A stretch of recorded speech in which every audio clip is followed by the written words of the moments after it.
So here we have the Mitsubishi Eclipse Cross on an 18 plate. I'm going to start off by showing you inside the boot and then we'll hop in and run through some controls from there. As we approach the back of the car, you'll see we have reversing sensors, plenty of boot space as well, along with that 60/40 split folding rear seat, should you wish to increase this space even further.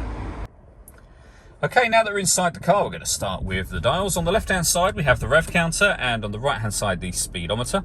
In the middle at the bottom, you can see the total miles for this car, which are 22,609. In that section, we also have the fuel gauge and coolant temperature gauges. It will show you what gear this car is currently in. It's an automatic, so we're in park at the moment. And then above that, we have various bits of trip computer information. For example, at the moment, it's showing you how much fuel is in the car. We back out to the steering wheel. On the left-hand side, we have stereo and phone controls.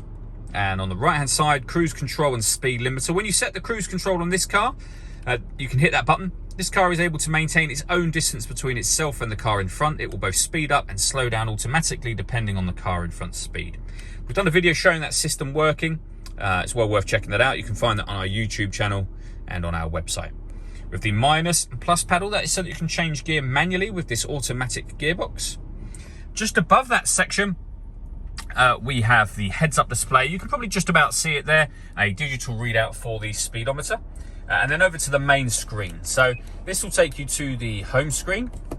You can swipe through the various things up here by using your hand if you wish to, or you can do it all by using this touchpad just here. It works very much like the trackpad might do on a laptop.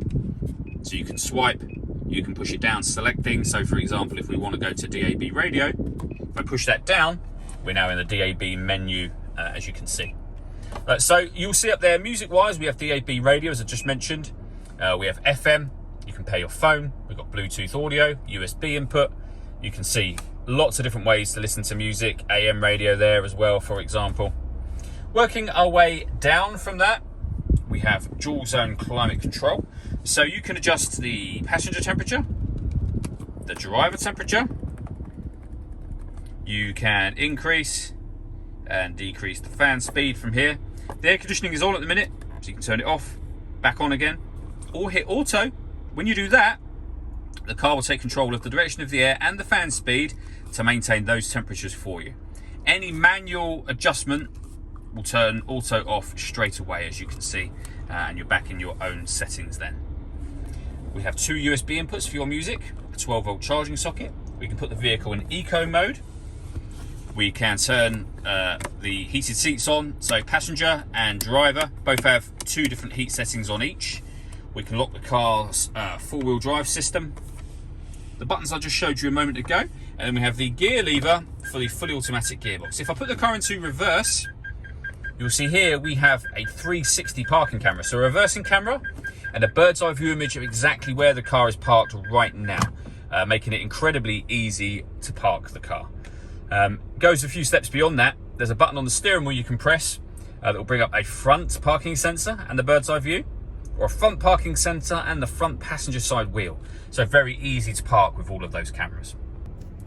The last thing I wanted to mention is the sunroof on this car. So you have a sunblind that you can open up. You can leave it like that, and obviously that lets in extra light. Or if you wish to, separate button will open the sliding section of that sunroof as well.